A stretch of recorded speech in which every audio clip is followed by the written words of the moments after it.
എല്ലാ പ്രിയ സുഹൃത്തുക്കൾക്കും നിശബ്ദ താഴ്വരയിലേക്ക് ഒരു പ്രയാണം 3-ാം പാർട്ടിലേക്ക് സ്വാഗതം.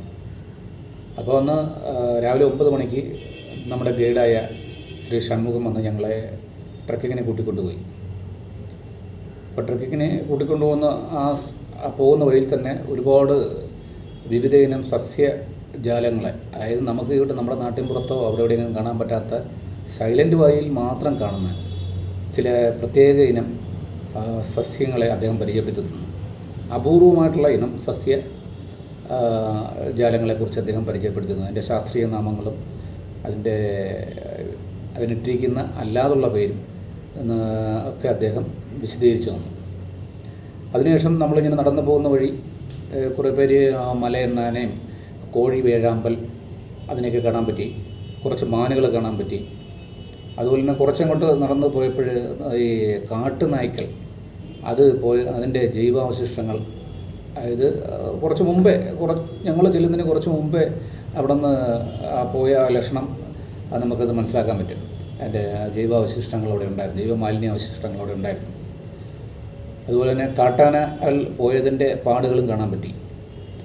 പിന്നെ ഈ നമ്മൾ എണ്ണത്തിൽ കൂടുതലുണ്ടായിരുന്നു. ഞങ്ങൾ 37 പേരുണ്ടായിരുന്നു. 37 പേരെന്ന് പറയുമ്പോൾ എന്തൊക്കെയല്ലേ അതിൻ്റെ ആ വനത്തിൻ്റെ ഒരു നിശബ്ദതയ്ക്ക് ഭംഗം വരുന്നത് കൊണ്ട് കൂടുതൽ വന്യമൃഗങ്ങളെ ഞങ്ങൾക്ക് കാണാനായിട്ട് അപ്പോഴും സാധിച്ചില്ല. അപ്പോൾ ഞങ്ങൾ അതുപോലെ തന്നെ മുന്നോട്ട് പോകുന്ന വഴിക്ക് പോകുമ്പോൾ തന്നെ ഈ നമ്മൾ അങ്ങോട്ട് കാടിൻ്റെ ഉള്ളിലേക്ക് കടന്ന് ചെല്ലുന്തോറും കാട്ടിനുള്ളിലെ ആ ഒരു ക്ലൈമറ്റ് മാറി മാറി വരുന്നത് നമുക്ക് വ്യക്തമായിട്ട് അനുഭവിച്ചറിയാൻ പറ്റി.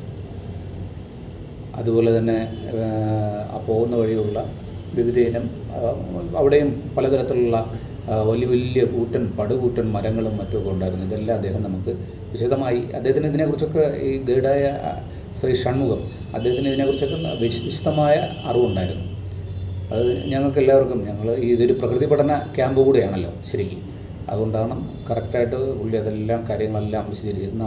നമുക്ക് ഈ കാട് എങ്ങനെയാണ് പരിപാലിക്കപ്പെടേണ്ടത്, നമ്മുടെ ഈ ഒരു മനുഷ്യ സമുദായത്തിന് നിലനിന്ന് പോകാനായിട്ട് മറ്റ് സസ്യങ്ങളായാലും ജന്തുക്കളായാലും എന്തുകൊണ്ട് പരിപാലിക്കപ്പെടണം, എല്ലാവരും ഒരുപോലെ നമ്മളെ കാടിനെ കാത്തുകൊള്ളേണ്ട ആവശ്യകത എന്താണെന്നുള്ളത് അദ്ദേഹം വിശദമായിട്ട് നമ്മളെ ബോധ്യപ്പെടുത്തി തന്നു.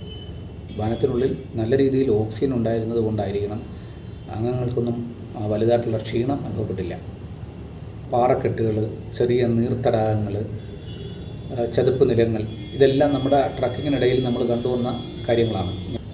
നമ്മൾ ഇടയ്ക്കിടയ്ക്ക് വിശ്രമിച്ചും മറ്റും ട്രക്കിങ് ഏകദേശം ഉച്ചയ്ക്ക് 1:30 പൂർത്തിയായി. അതിനുശേഷം ഞങ്ങൾ തിരികെ ലഞ്ചിനായിട്ട്, ഉച്ചഭക്ഷണത്തിനായിട്ട് തിരികെയുള്ള ക്യാമ്പിലേക്ക് വന്നു. എന്ന് പറയുന്നത് ചോറും സാമ്പാർ, അവിയൽ, തോരൻ, മോര്, ഇതൊക്കെയായിരുന്നു. ഉച്ചഭക്ഷണമൊക്കെ കഴിഞ്ഞിട്ട് പിന്നീട് ഞങ്ങളൊരു ഉച്ചയ്ക്ക് 3:30 നമ്മുടെ ഗൈഡായ ഷൺമുഖത്തിൻ്റെ നേതൃത്വത്തിൽ തന്നെ അവിടെ കിഴക്കൻ അട്ടപ്പാടി, അവിടെ ഈ പാലക്കാടാണല്ലോ, ഇത് സൈലൻറ്റ് വാലിയുടെ സമീപപ്രദേശത്ത് തന്നെയാണ്. അവിടെ നിന്ന് ഒരു 14 കിലോമീറ്റർ ദൂരെയുള്ള ഈ കിഴക്കൻ അട്ടപ്പാടി സന്ദർശിക്കാനായിട്ട് ഞങ്ങളെ കൊണ്ടുപോയത് ഞങ്ങൾ അവരുടെ വാഹനത്തിലല്ല, ഞങ്ങൾ ഇത്രയും 37 പേരുണ്ടായിട്ട് ഞങ്ങൾ വന്ന വാഹനത്തിൽ തന്നെയാണ് കിഴക്കൻ അട്ടപ്പാടിയിലേക്ക് പോയത്. ഈ കിഴക്കൻ അട്ടപ്പാടിയെക്കുറിച്ച് പറയുമ്പോൾ നമ്മൾ ചില കാര്യങ്ങൾ പറഞ്ഞിരിക്കണം. എന്ന് വെച്ച് കഴിഞ്ഞാൽ അതും പണ്ട് സൈലൻറ്റ് വാലിയെ പോലൊരു വനപ്രദേശമായിരുന്നു. പക്ഷേ അത് പിന്നീട് ഒരു സമയത്ത് അത് കൃഷിക്കെന്ന പേരിൽ അതിൻ്റെ മരങ്ങളെല്ലാം വെട്ടിമാറ്റി, വനപ്രദേശം എന്നുള്ളത് മാറ്റി അത് മരങ്ങളെല്ലാം വെട്ടിമാറ്റിയിട്ട് അത് തട്ടുതട്ടായിട്ട് തിരിച്ചതിന് ശേഷം സംഭവിച്ചതെന്ന് വെച്ച് കഴിഞ്ഞാൽ അവിടുത്തെ മഴയുടെ അളവ് അവിശ്വസനീയമായ രീതിയിൽ കുറഞ്ഞു. അവിടെ ഉണ്ടായിരുന്ന നീർച്ചോലകളും നീർത്തടാകങ്ങളെല്ലാം വറ്റി വരണ്ടു ഇല്ലാതായി. പിന്നീട് അവിടെ കൃഷി ചെയ്യാനെന്നല്ല ഒന്നും ചെയ്യാൻ പറ്റാത്ത അവസ്ഥയായി. നമ്മൾ ചെല്ലുമ്പോൾ അവിടെ ഈ മരുഭൂമിയിലൊക്കെ കാണപ്പെടുന്ന തരത്തിലുള്ള കള്ളിമുൾ ചെടി വളർന്നു വരുന്നൊരു സാഹചര്യമാണ് അവിടെ ഉണ്ടായിരുന്നത്.